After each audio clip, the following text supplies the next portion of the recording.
Good morning. My name is Angelica2, and I am a senior in high school in San Francisco. I have been part of the Girl Ventures community for 6 years. I began with Project Courage in 2010.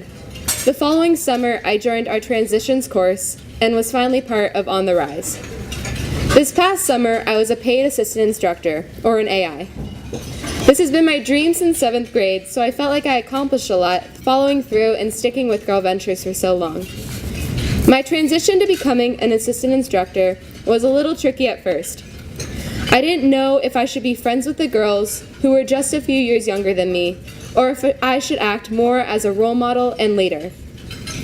I found that in my daily life and on my rowing team, I am often in the same position, caught in the middle of two different roles, friend or leader. On the 10-day trip last summer, after a few days, I began to get comfortable and close with the girls and also with the two lead instructors on the course.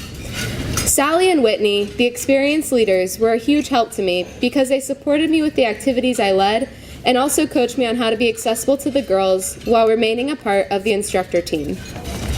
My favorite memories are the ones where I'm sitting around with the girls after a long day of hiking. We'd take off our hiking boots, put on our around-the-camp sneakers, and make some chili and talk about the 8 to 10 mile hike we completed that day. One night after dinner, the instructors started to sing Total Eclipse of the Heart by Bonnie Tyler, and we all ended up joining in. Then we made up our own lyrics to that tune, but about our course director, Sue, and how helpful she was to us. Sue loved it. The day we had to summit Mount Langley was when I really stepped up and found out that I could be both a leader and a friend. As we were hiking up Old Army Pass, there was a cold, harsh wind blowing and dark clouds looming over us.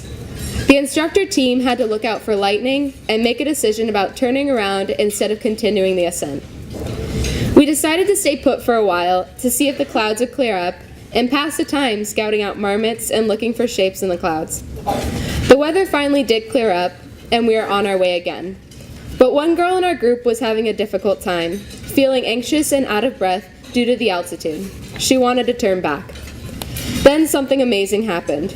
Even though we were almost to the top of the 14,000-foot summit, all of the girls offered to go back with her so she wouldn't feel alone. I was so moved and proud of all of them. The instructors came together and made a suggestion. Since the year before I had summited Langley as a participant, I would take that one girl down so the others could continue. This was a daunting task for me, to make sure she got to base camp safely. What I wanted was for everyone else in the group to feel what I had felt the year before, the awesome power of getting to the top of the mountain. Confident in my skills and the preparation I had received during staff training, I repacked one of the backpacks with snacks, a sleeping bag, and a first aid kit.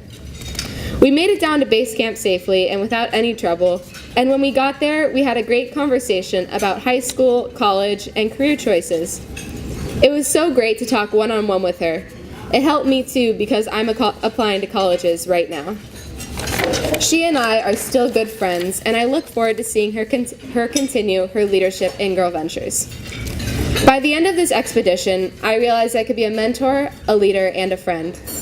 And while I'm still learning how to balance this in my daily life, Girl Ventures has given me the experience and the confidence to know that I can wear all of these hats. Thank you.